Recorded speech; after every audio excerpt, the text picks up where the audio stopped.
Now, COVID-19 has turned many people onto online shopping. It's convenient and saves time.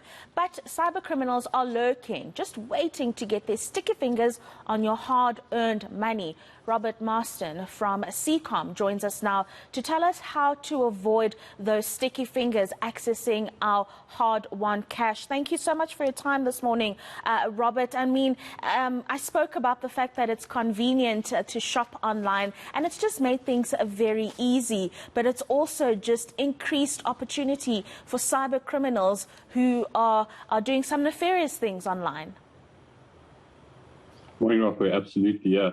I think it's that time of year where we're on the lookout for deals to pick up gifts for our loved ones and ourselves.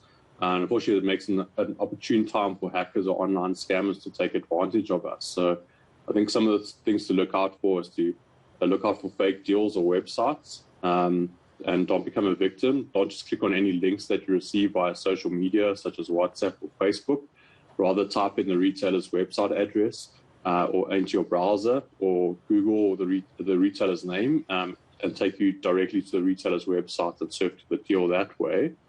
Beware of too good to be true online deals from unknown e-commerce stores. You can always try Google the store, see if there's any reviews or people talking about it to see if it's legitimate or not.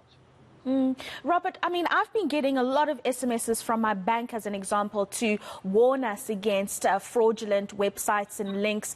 But these online criminals, Robert, and I don't know if you agree with me here, have become very sophisticated. The things that they create look very real. So if an email pops in with all the right letterheads, and so it's very hard for a consumer to distinguish the difference between what would come from a real retailer and what would come from a criminal.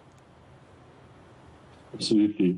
I think the first thing that you can maybe do to try to protect yourself is to look at the address and see if there's anything odd about it. Strange spelling, abbreviations are often used by the fake websites to make it appear as if it's coming from a legitimate source.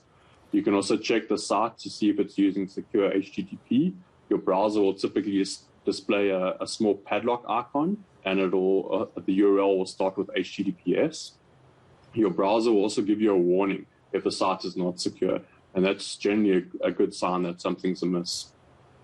And then just a final thought from you, Robert, very briefly. We always get excited at the thought of having free Wi-Fi when we're out and about in public places, and then we conduct our banking or our shopping using that free Wi-Fi. But it's not always a safe bet, is it?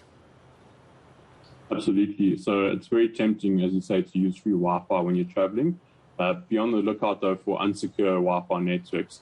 Generally, your connection manager will warn you if the Wi-Fi is not secure, and that means others on the network can intercept your information whilst you're busy using it.